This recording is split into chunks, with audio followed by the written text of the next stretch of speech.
Chit Chat is sponsored by Fun Again Games, where everyone is welcome at our table, and your source for hard-to-find imports, liquidation games, new releases, and much more.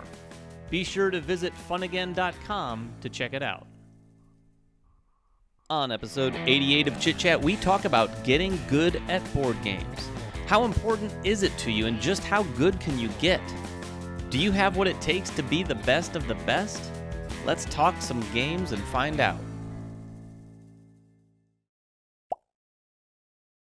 Welcome back to Chit Chat. This is episode 88. That's like a double infinity sign, 88. Yeah, I just thought of that. We are going to talk about getting good at games. And before we get to any of that, as you notice, it's just me and Emily here in the indie camp. However, we do have our friend from up north, Jeremy Howard.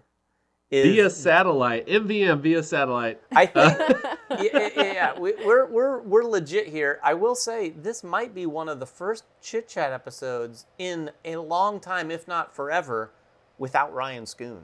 Yeah, that's true. Will he be missed? You be the judge. Share in the comments below. But like I said earlier, we're going to talk about getting good at games, whether or not you want to get good at games, and by that I mean like improving your score. Because some people play for fun, that's me. Some people play to get better and to like sort of master games. And some games make you want to do that a little bit. We'll get to that too, because I have played some games recently where I was awful at them, but I wanted to get better. Before we talk about any of that though, we do have a winner from the last episode of Chit Chat, which was now a few weeks ago, and that was Zachary Hale. I got his name correct. Zachary Hale, you won Destinies from Lucky Duck. Please email us at manvsmeeple@gmail.com with all of your details. Hopefully you live somewhere in North America, because that's where we're shipping this game. But email us and we will get you your copy of Destinies as soon as possible. And this week, we are going to be giving away another game. And I have it right here. We're going to be giving away a copy of Origins. Origins First Builders. This one's from Board and Dice. And if you remember a while ago, we talked about this on Chit Chat. And I went through this big rigmarole with this like mystery box that I had to open and figure out and put in codes and all this. It led to 2 copies for us to give away to our listeners. We're going to give away one in our Discord, and we're giving the other one away right now. Awesome. So make sure and comment below for your chance to win Origins First Builders. So, getting good. Jeremy, do you want to start? Because you're kind of the solo player of us all, and I feel like solo play must have an element of getting good. Yeah, I mean, like, you have games that are like puzzles. So you have, like I'm playing this, was it Relics of Rajavahara, this one right here. You got puzzles, so there's 50 puzzles to do. And I also like puzzle books. So these types of games like this, you just have to get good to get better at solving the puzzles of the gameplay, right? But then you have games like It's a Wonderful World, which give you like objectives. So you have objectives and points. And then you have like Mage Knight, which is my favorite game of all time. You can count the score. You can get better at the score, but almost nobody cares. They want to complete the objective. So there's like a whole bunch of these different variables that go into stuff. And you just want to get more efficient. You want to learn how to do this. The game you're giving away right now, it lends itself to being like, hey, how can I get better at this? And that one even has a solo mode where you're just trying to beat your own score, and then they have an AI version where you can defeat an AI. Like, something about me is it's just, I enjoy, and this is solo gamers, generally have an issue with beat your score type stuff. I pick and choose the way I like it, because like It's a Wonderful World has objectives. And then you have to hit a certain score. I tend to gravitate those games because they give me something to go towards, but then they also give me something to finally beat. And that's my score. And I like that combination versus just like, all right, let's get a lot of points. And that's just me from a solo perspective. For competitive perspective, honestly, I don't care. Win or lose, I just don't. Like, I really don't. Like, I don't, and honestly, I don't see board games as being competitive like I would, let's say, sports. It's just something inside of me that doesn't rile me up or get me excited to perform at a high level in a board game versus like a sport. And like anything else that I'm competitive at. And I played Resurgence last night with the designer, and it was the first time I beat him at his own game ever. Oh boy. Ever. So I was like super pumped about that. So that's it. And if I lost by 30, wouldn't care at all. So did you look him square in the face and say, "Get good"? Oh, dude! Oh, I was dancing. I mean, I was in my element. I was like, oh yeah, because they could see the writing on the wall. Everybody at the table could see the writing on the wall, and they were making fun of me in Facebook about how I never win anyway, and that's why I don't track stats. And of course, I crushed them in this game. So it was that right there is just an exciting moment. But most of the time, I'm losing anyway, so I don't necessarily. Other than like I want to play as good as I did, and I played Origins First Builders right after that and had the lowest score I've ever had. Solo? So, but it just drives me to be good. Maybe I guess when I'm playing solo, maybe I'm just playing to be good, so then when I play multiplayer, I can perform well. You know, that's versus interesting. I have a question for you. Sure. Because it brings up an interesting topic. Do you, if you do find a game where you want to get good, or get better, or score better, are you more motivated by beating your personal best, your last performance, or are you motivated by trying to beat or win? Beat the players that you're playing with? Because I mean, to be honest, there's got to be a little bit of that in it. But I'm not sure. It's interesting, Jeremy, that you said that you don't find board games to feel that like competitive spirit, because I definitely have. I definitely have in the past, and have played games with like past gaming groups that were like just felt competitive. Like people were like, "No, I'm gonna crush you. Like I don't care how well I do, but I'm gonna crush you." Wow. It's not my most favorite way to play though, honestly. Sure. Like, and playing a few rounds of it like that, it wears you out. So I think now I play games and I usually just go into a game wanting to do my personal best. So to your question, I'm usually trying to do my own best. And even if it's not like a score, it's more of like when there's tight economies in a game, knowing that I played it really well, right? Like I get these big combo moves, I'm doing this big stuff at once, and I feel really accomplished of like, I did this really well. This is like maximizing the game, the way the game could be played, right? Instead of just doing like the small little things, and you're like, I did it, I played the game. You're like, I really made the most that this game has to offer. When you can feel like the efficiencies that you've put into motion pay off, that's a big thing for sure. I do think there's a couple things about games in general, I think, that play into it for me. One is if it's a competitive game. Like there are some games that are meant to be more competitive. Sure. Ryan and I just played, as of today, we played on the live stream, this Land versus Sea game. It is a tile-laying game meant for 2 players or 4, but the 4 players are in a team, right? So it is a head-to-head game. I think a lot more people are going to be a little bit more focused on the competition and doing better and being better at those games. The other thing, and that's the deal with Origins, and I want to talk about this a little bit more.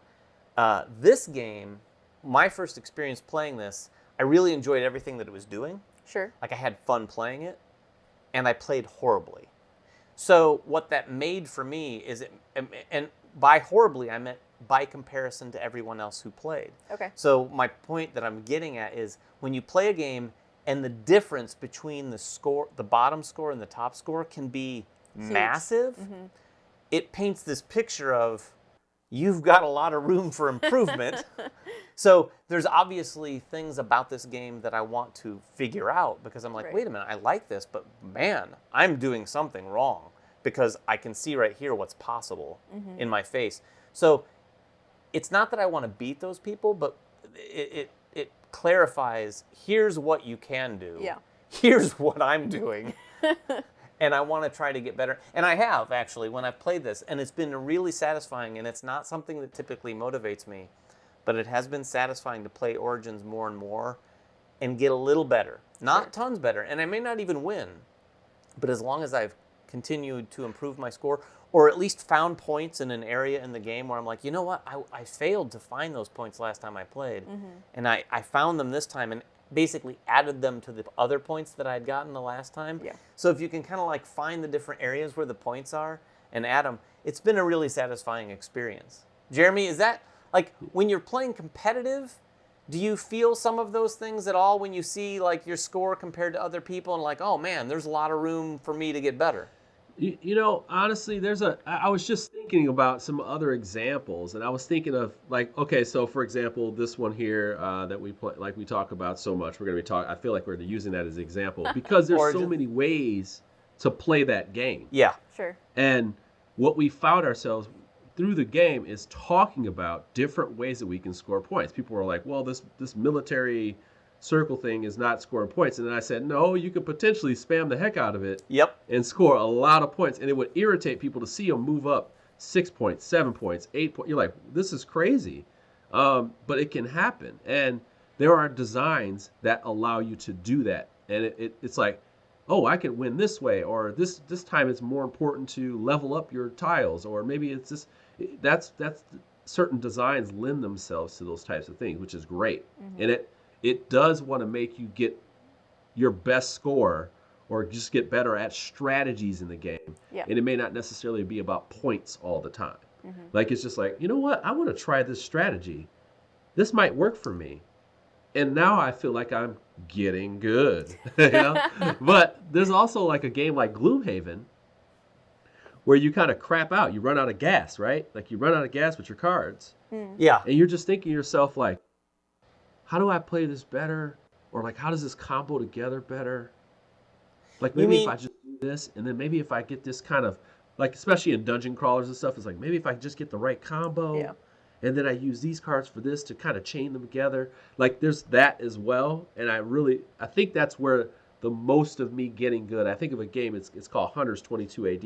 It's very much an efficiency puzzle, but like there's some resources that'll break and you can't get back, but you got to figure out how the characters work together to do the best thing. And that's where you get good. Like you get better at mechanics, or you get better at, styles, play styles. And I guess sometimes that's where people find their happiness in board games. Sometimes they go like, I don't like area control because I don't get better at it. I maybe just, I'm not good at it. Yeah, I mean, that's definitely something for me that affects my enjoyment. I don't need to win, but like I was saying earlier, when there's a big gap, a point gap between me and the winner, it is sometimes hard. Not with Origins. For some reason, that breaks the mold, but it is oftentimes hard for me to want to get better because I see that and I'm like, I have no idea how you scored that many points. I feel like a complete idiot. I give up. I don't want to get better at that game. It's kind of a weird thing for me. And when I come across a game like this or a few others where I'm like, okay, I think I can get better. And maybe it had to do with the fact that I enjoyed it too, right? I enjoyed the things that you were doing. But it was a really unique experience for sure, that game and a few others. Yeah, and I think that's always true too, where when you lose by a lot, it's usually not a positive experience, right, in the end. No. You can feel like you like the game even, and then you see the score and you're like, wow, I actually maybe didn't like that game because that was not enjoyable to see you win by 100 points. Right.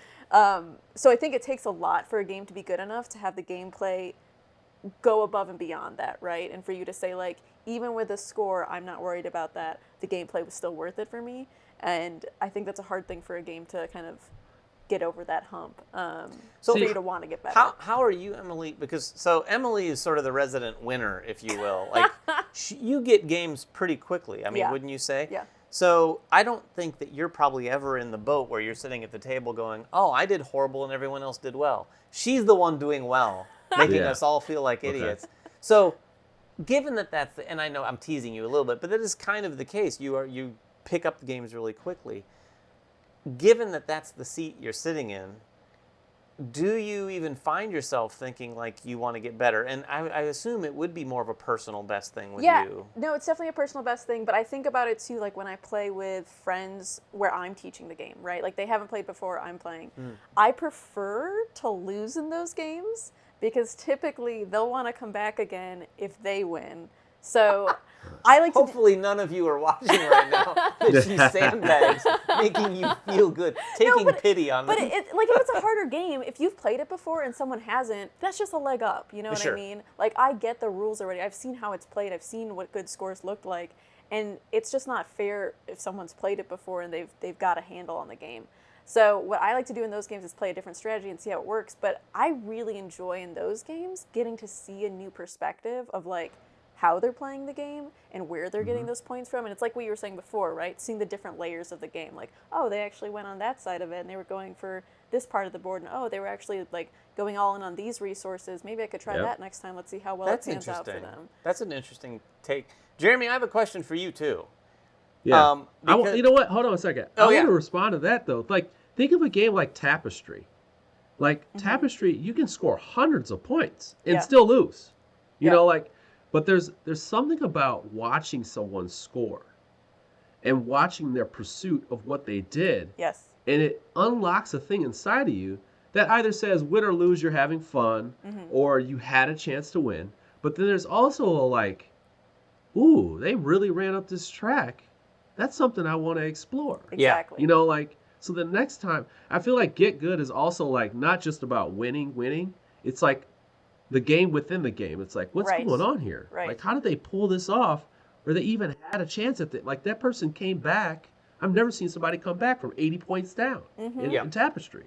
They almost beat me, you know, and I had to do something desperate to win. I think those are really interesting things. That, like I said, that has to do with the design, but it does make you want to get good. That's why people like Tapestry. I'm not a big fan of the game, but like I can see how people would be a fan of a game like that. Yeah. That's funny that you said that. That's exactly what I was going to ask you about, is because I agree. I don't think it's always about the score. I think it's about finding even the nuances of a game that you didn't see at first. And as sort of the guy who, when I first play a game, I'm generally a little lost. In fact, I mentioned Land versus Sea earlier. We played it on the live stream. I actually got up very early this morning and I played it online with someone from the publisher because he's giving me a primer on the game. And it was early, so that's one thing that I'll blame.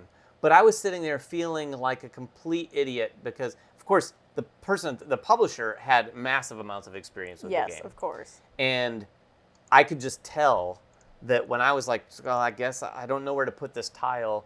And he, of course, I think in his head, he already knew exactly the 3 best places to put the tile. And I was even just trying to still wrap my head around what exactly we were doing and how the tiles. There is dynamics that exist between some of the components in that game where you're like, after playing several times, you could look at a tile that you just picked up that you have and go, oh, I'll be able to use this tile for this, this, and this.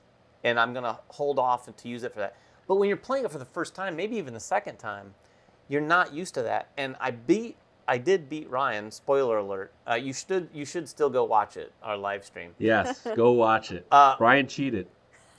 Oh, I did beat him? I kid. Everybody, I kid every time I say that. But as soon as I walk in the chat, I usually say Ryan cheated. I appreciate that. I think it puts him on tilt a little bit.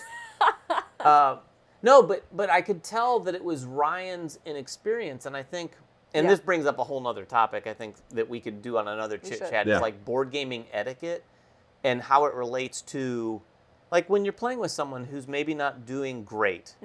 How do you react to that? Yeah. You know, are you nurturing? Do you help? Do you slaughter them? Hopefully you don't. Hopefully you don't go, oh, easy pickings. I'm going to destroy them and ruin their experience. Sweep the leg and walk away. Take them out. Yeah. Sweep the leg. Okay, so we've got Cobra Kai over here in Milwaukee, and we are, I guess, Daniel LaRusso. Cobra Kai, do or die. But we'll save that topic for another time. Before we get to the games that we've been playing, and spoiler alert, Origins is probably one of them. Is it? Does anyone else have anything else on like getting good, scoring well? Well, I actually, speaking of getting good, I did win against the designer of a game, Stan Kordonsky. Now, Stan Kordonsky and I kind of started in the game industry around the exact same time. He was one of the first people I interviewed for my blog back in the day. Oh, wow. And cool. Here we are, years later. World famous designer, Stan Kordonsky. And so he brought the game over, Resurgence, which is coming to Kickstarter, I think, in November. And of course, you've seen it on our chat, you know, our one of our chats from the game, from Gen Con. And then you also, Ryan's posting on our social network showing all the game. And here I am raving about it too because the game is awesome. It's Yeah. a really good engine building type game. It's engine building, worker placement type game, and it's set in the post-apocalyptic Russia. It's a really, really interesting design. Um, all I can tell you is he keeps kicking out hits, and this seems like it's going to be another one. And it's self-published, so that's important. Like he's going to be going out on his own. You may want to check it out, and if you want to see it do well, support that guy, man. Like I'll stick my neck out for him. Like this is that time where publishers, like a guy like that, starting self-publishing. That's a tough one. Mm-hmm. Yeah, this is his first. That's a tough one. Like he's published games with other publishers, but this is his Yeah. first with Endless with Winter, his own company. Lock Up, Rurik Dawn of Kiev. These are heavy hitters, man. Like these aren't light designs. These are ones that like people love. He So hasn't gotten good. He started good. He is. At I mean, designing Dice games. Hospital was his first title. Like, come on, man. Like, he's hit for hit. So. So yeah, and Jeremy's not the only one who's been playing that. You haven't played Resurgence, right? I have not, but I know We're gonna have Ryan to get- really likes Yeah, it. Ryan's played it. I've played it a couple times. I played it with, I demoed it with Ryan, and then I played it with a friend of mine. And we will have content up, and I know we've talked about it, like Jeremy just said, ad nauseum. But it is really fun. The one thing Jeremy didn't use to describe it just then that I want to stress, because it was a big touchstone for me, is Orleans bag building. Yes. You are- Yeah. You're collecting Yeah. your workers on these discs and putting them in the bag and drawing them out. And then the biggest hook here is that you're not just placing them, like in Orleans, you place them on your own player board. Mm-hmm. In this, you do have your own player board where you can place them eventually, but you have to kind of clear it off. It's like an underground bunker with rubble in it. But you're mostly placing them out on the main board, so it's more of a competitive worker placement in that respect. Interesting. Plus, everyone has a player shield, and when you get your workers out of your bag, you're assigning them to one of three areas. 2 different types of areas on the main board, or your own personal board. But you're doing that in secret, and then everyone reveals that, and then there's an interesting sort of like area control situation, because if I put enough guys in a certain type of area on the main board, I go up on the track associated with that Okay. and get some points. But you're kind of committing your guys to these 3 different areas. types of areas and then going to them. And then there's this whole mechanism of all these cards that you can collect that let you sort of monkey around with those rules and change them. I might reveal and go up on a couple tracks, but then I have some cards that let my guys, even though I assigned them to the red area, I might have a card that I can tap to let that guy go to any area he wants and stuff like that. It is a cool game. David, we are doing a full Kickstarter. I know, we are. This game. As you can tell, we telling like the game a lot. It's coming in November. We have a lot to say about it. All 3 of us have played it so thus far, except for Emily. So, like, Yeah. No, we need her to play it. So Jeremy and I have played that. What have you played? So I've been playing through some of the games I got at Gen Con. So Fun Fair is the one that I'm most excited you for. did? Yes. Yeah. So Yes. Brian and I used to play Unfair, and he hated it because it is a competitive It's a little game. mean. It's No. very. it Fun has mean Fair is like cards. the best counter to a game I've It's ever seen. I was like, great. this is the best counter Yes. to like, hey, negative feedback. Oh, we responded. Yes. How about this? Plus, it's So- shorter. It's like it's a little bit. It's not like necessarily that much lighter, but it's shorter. They shortened the rounds. They shortened a little bit of what you kinda could do. streamlined, right? Yeah, exactly. And so it's a lot easier to be like, hey, you want to play a 45-minute game together, than being like, hey, you ready to sit down for an hour and a half to 3 hours? So Yeah. I like that. He tried to make it competitive by like seeing who could be nicer even with the cards. Wait a minute, Where, that's like, weird. yeah, but that's a much better dynamic to play with your partner for sure. So, and he ended up winning. It was a lot of fun though. I liked it a lot because I loved Unfair. I loved the like building out your tableau. I love the theme. I love like going for different blueprints and trying to make them work in like a certain amount of time. So I love that I'm still able to do that, but he's not getting just like wrecked by me demolishing all his parks and making it not a fun time for him. Yeah. So I loved it. I love See, Unfair. that comes back to your earlier statement. You don't like people at the table having a bad time, do you? Yeah, that's true. Yeah, I'm the same way. Unfair has a little bit of It that. has a lot. It's I hard to love not to get around Unfair. it. But It is I good. love that Fun Fair is so much the same game. Yes. But everybody can play their own game. Yep. And you're incentivized by helping people out just a little. Yep. Just a little. And there's a choice, there's a risk of how much you want to help other people, right? Exactly. It's like, well, I don't want to, like maybe I want to give these away so I can get a couple coins because I need money. Money's hard to get in the game, always. But I was like, the tableau building part is still there, the core of the game. I love it. The core fun, and it's so fun. Yes. And I commend them for finding that and responding with that. And you can play this game at lunch, 45 minutes tops, easily. if you know how to play the game, because you'll get really good at moving through it and building your engine. And it's just pleasing every time. That game is like close to that top 10 for me because it's just so fun. Wow. It's easy. It's fun. Yeah, it's just quick and fun. We can break that out and play it in 45 minutes tops. Yeah. Man. Yeah. So I, other than Origins, which Jeremy, I'll let you talk about that more if you want to, but I played that. I played Land vs. Sea, like I said, a couple times just today. But I also got a chance to play Dog Lover. And Dog Lover is the follow-up to Cat Lady. And they announced this, I think, shortly before Gen Con, and they showed it behind closed doors at Gen Con, I think.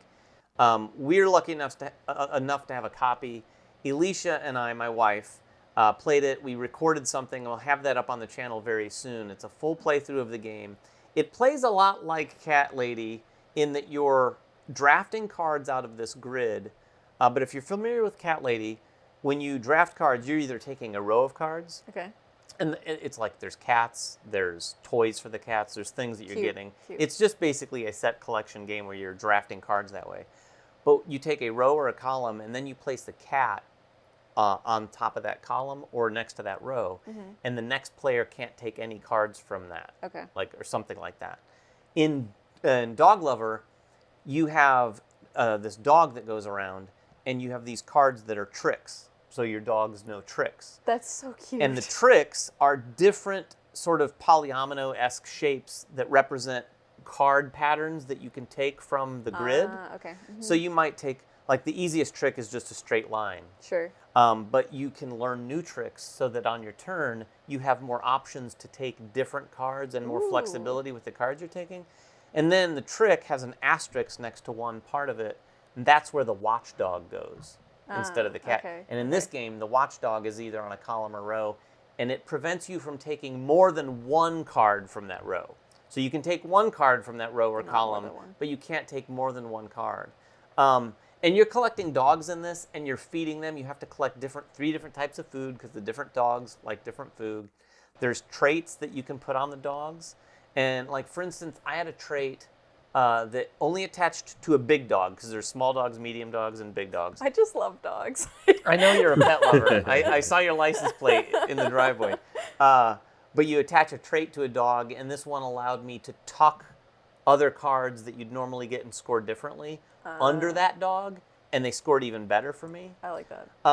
So it's pretty simple. It's very accessible, just like Cat Lady. I think the tricks make it a little bit more interesting. Okay. And you can get a lot more tricks, like I said. And then on top of it, you can collect adoption cards out of the grid. And when you have 2 adoption cards, you can play those and get one from the dog shelter. Oh my gosh. Yeah. I think you're going to dig it. And the dog shelter dogs are adorable, first of all. All 3 of our dogs are rescues. So you have 3 dogs? Yeah, we have 3 dogs. We might have to play Dog Lover. It's really it's a cute, adorable game. And they had Cat Lady, now they have Dog Lover. So if you're a household that loves cats and dogs, great. If you're just liking cats, they have Cat Lady, but Dog Lover does some cool things as well. So we'll have that up on the channel probably by the time you see this, it's up on our channel now. So if you haven't seen it yet, go check that out. Jeremy, is there anything else that you've been playing? Or I know Emily has one more at least. I'm kind of in between, but there's one that I should mention because I was really impressed with it so far. I've only played it one time. I played it solo, and I was like, wow, this is a very interesting game. It is Luna Capital by DeVere. Now, that was at Gen Con. Yeah. It is a card and tile drafting game where you're basically taking cards, trying to make 3 rows if you want to, and you have to have ascending numbers. And what happens with the tiles is they have different scoring conditions. So of course there's like set collection ones, like if you have X amount. But then they have a different version of set collection where you're trying to also carry different combos of that set collection. So it's like fruit, grapes, and oranges or something like that. But you still score it like the other set collection. And then they have ones that are construction tiles, and the ones that have all these different mechanisms for each little small different type. And what happens is over the course of like 12 turns, the tiles change. So there's like a group A, a group B, and a group C. Mm-hmm. And the tile drafting of that changes. And then they even have little pieces that cover up tiles, to cover up the numbers of the cards. So you can just kind of skip numbers and things like that. Oh, cool. There's a lot of interesting things going on in this game. And it has familiar with a twist, in a sense. Gotcha. So it's got the familiar, benefits, set collection, things like that. But it's got a couple twists to it that really make it interesting. I'm DeVere always taking risk with games. Like they had a game that you guys loved a couple years back called Silk. Yeah. DeVere they just take risks with designs, and I'm so glad I got a chance to play this one. We're gonna have Bitoku coming up in a couple weeks on the Essence stream, and then I'm always interested in what they do, and this one is another title that I'm like, I'm feeling it, and I love this time of year because certain publishers show their hand, and it's like, oh man, like they got something like a Porta Games. I want to find out what a Porta Games has coming out, or Cosmodrome with the Cosmodrome games with smartphone and other titles. Like I love this time of year, and it's like, what were you working on for this last 2 years? And we get to see these titles like this, very interesting ones. Yeah, I have to say, DeVere, we've said it a million times on the channel here. They pack so much game in little boxes, Yes. and it's cool now to see, because Luna Capital is not exactly a tiny box, but it's cool to see them do bigger games now, particularly Bitoku, which we still probably can't even, I don't know if it's under embargo, we can't talk too much about, but we are going to have that on our Essen live stream. By the way, I don't even think we've officially announced our Essen live stream. No, we haven't. I just announced it, apparently. But I think it just got announced. Details to come soon. Details to come soon. Including maybe that we're not doing it. But no, we are planning an Essen live stream. We're trying to whittle down a list, and it'll be some collection of all of us playing games from here and there, like for a good portion of a day. We're trying to whittle down that list right now, but hopefully we think Bitoku will be one of them because it is a very Essen-esque title, in my opinion. We had a lot of fun playing it. So that's what we've been playing. I did want to talk a little... Oh, you had one more, didn't you? Playing the initiative? Yeah. Yeah. So Ryan and I have been playing through the initiative. After the last best and the worst, we were like, I sold them. We have to. Ryan literally we have was texting me. He's like, titles, hey, have we played this yet? We have responses. I did Kanban, and now you're doing... Yeah, exactly, right? You're doing initiative. We're selling each other on these games. It was really a great episode. I'm sorry to interrupt, but I left that episode after we recorded it thinking, like, my God, I am so enthusiastic about all the games we just talked about. Like, you'd sold me on Solomon Kane, Jeremy. Yeah. Like, that is not a game I typically would have even thought of. Mm-hmm. But the way you were describing it, I was like, wait a minute, I had no idea about this game. So I'm glad I sold you on the initiative. Emily, please. David, I could describe a bottle cap, okay, and make you like it, okay? So there you go. All right, Emily, go. But yeah, we started playing the initiative. We're not all the way through yet. We're, I think, at mission 8. A little over halfway then. Yeah. I'm liking it a lot. I like that it's light. It's like each mission is only like maybe 15 minutes. It doesn't take that long. So we can just keep playing it, and every time it feels like the end of when you watch a good show on Netflix, and it's like playing next in 5 seconds, and it feels like, yeah, I mean, we may as well just play another, right? Yeah. Like, so every time we've ended a session, it's because we've had to stop for something else, because I feel like otherwise you just keep playing. And I also thought it was funny in the rules, it says too, like, don't sit down and just play this for 8 hours straight. And I was like, interesting, they thought they needed that caveat there just in case. Oh, I missed that. It says that in the rules? It says that. Yeah, it's interesting because some of them, and again, we don't want to spoil it, but some of those, even more so than others, will feel like almost cliffhanger-esque because they'll maybe introduce something, or the narrative is like, oh, what? Mm-hmm. And it makes you think vaguely like, oh, something's going to go down in the next scenario. Yeah. Let's play it to find out. And it does really hook you in like that. Jeremy, I assume you haven't yet taken the shrink wrap off? I'm looking at it right now in shrink. Game of the year. I mean, I will say it will likely be in my short list for my top picks this year, just Wow, from the big experience. talk, David. Big from talk. the experience. Big talk. A little too early. Too soon. Too soon. Too soon. It's almost Too October. It is October actually. It's Too October soon. 7th. Too many right now. Essen titles. You know how that is. That's true. A lot of Essen coming out. So those are all the games we've been playing. I'm glad that you got a chance to play that. You're playing it just you and Ryan? Yeah, just me and Ryan. Oh, what characters are you playing? I am playing Jenny, and he is playing... Is he Brock?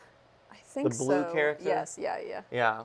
It's kind of cool because you can change that up. Like, you could change and play a different character You know, if I you hadn't want. thought about that. The rules basically say if in one scenario you want to play one of the other characters, because the 4 characters are all involved with the narrative. Yeah. And some of their powers are like, ooh, that power might be pretty good. Yeah, I given feel what we're going into. pretty invested in my character at this point. So Yeah, that's hard too. But also, I do want to like try the other powers because we've been using our powers a lot in it, and that's kind of like our routine. Yeah, but you like want to try the other powers, but at the same time, I don't wanna you're give like, mine I don't up. want to give this up. Like, Right. we use my power all the time. How are we gonna play otherwise?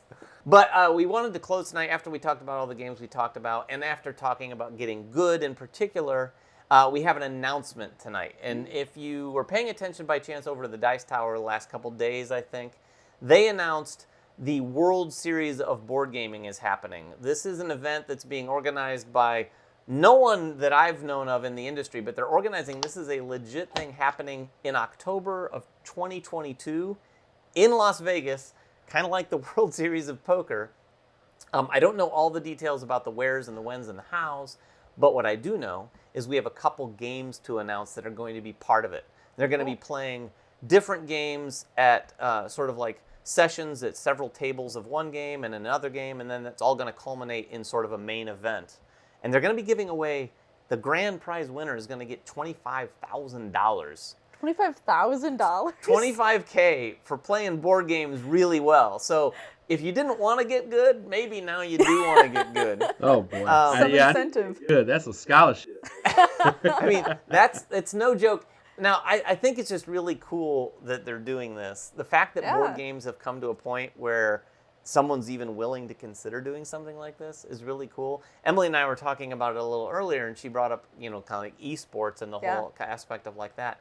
It's cool just to see more and more gaming being embraced in this way, and not just poker and not just sports or anything like that. So, without further ado, we do have a couple games to announce. Tom had announced that Raw and Blood Rage were going to be 2 of the games being played, and tonight we are announcing that Azul, and by that I mean OG Azul, the original Azul, Nice. is one of the games, as is 7 Wonders. And I mean 7 Wonders, the original 7 Wonders, and I believe it's going to be played, for what it's worth, with the Leaders expansion. So if you're wanting to practice, make sure and practice with the Leaders expansion. So those are 2 of the games, and I think 4 have been announced as of right now, if you're watching this live. Other than that, there will be another announcement tomorrow or the next day from a smaller content creator called Rodney Smith. I think he has a channel called Watching It Played or something like Something that. Yeah, we that. wanted to give him a boost. Yeah, really we support that guy. We try Support to that bring guy. up Support the whole smaller team. content Yeah. creators here. So we try to help the Dice Tower when we can. We try to help Watch It Played. I am totally kidding right now. I hope you know that. No, but stay tuned in the next couple days. Rodney is going to announce a couple more games, and then there will be more announcements next week from other creators, our friends at Blue Peg, Pink Peg. Cool. A number of different podcasters and YouTube content creators are going to be announcing all of these. And like I said, it's going to be next October, 2022, $25,000 to the grand prize winner. Jesus. And I don't want to spoil it this week, but I will give you a little tease. On a future episode of Chit Chat, we might just be giving away an entry seat at the table to a lucky commenter to get a seat at the table. Now, that doesn't mean that we're flying you there. No, we're not flying you in. Or Let's putting get you in that a clear. hotel. But I don't think the seats are going to be necessarily sort of on the free to cheap side. Sure. So It's kind of a cool thing that we might be giving away in the near future. So stay tuned for that. What do you guys think? What's your quick thoughts on that? Is it something you think you'd want to try to enter? I don't know that I'd want to enter. I think I'd want to just watch. Like, I want to see these people play and see how it goes along the day and just be a spectator for it. Yeah, I mean, after talking about getting good, I do want to see, like, the types of people that would enter something like this. I can't imagine anyone's going to enter, well, maybe they'll enter cavalierly and think, I play board games, I'll try. Well, the first year, too, probably. Maybe. Jeremy, what about you? Do you think you'd want to sit at the table? I want to be that guy at the World Series of Poker that learns the game for the first time and wins it. Wins it all. Just wins it all. Like, doesn't Jeremy know all Howard, the rules. 2022. I've never played Seven Wonders, but I've played It's a Wonderful World, and it is my Seven Wonders. Like, Paper Tales is my Seven Wonders. So I'm figuring to myself, I got this. Send me to Vegas, sponsor me, okay? And I will come back victorious. And I will give you 1/20th of the final. Oh my gosh! You know, I might, guarantee. I might sponsor. You heard him here, right here. By the way, he does not in these things that he's saying right now. He does not represent Man vs. Meeple. He is speaking only on behalf of Jeremy Howard. I am the whole show, baby. Send me to Vegas. But that's it for tonight's episode of Chit Chat. There's, I'm sure, going to be more details on that World Series of Board Gaming soon coming out over the next several days. Stay tuned for when tickets are available. I think tickets are going to be available starting in November, so we'll probably tell you a little bit more about that then. And if you think that getting good at games isn't important, or if you think it's the absolute most important thing ever, please share that in the comments below. And you will be entered to win a game this week. Until next time, though, make sure everyone has fun at the table, and we'll see you then. Congratulations, you got to the end of one of our videos. Now, if you want more practice, just click on the video over here. It's another video. You might not have seen it yet, so click on it. If you don't want to do that, at least click on the subscription button below. That always helps us. And if you want notifications, please ring that bell.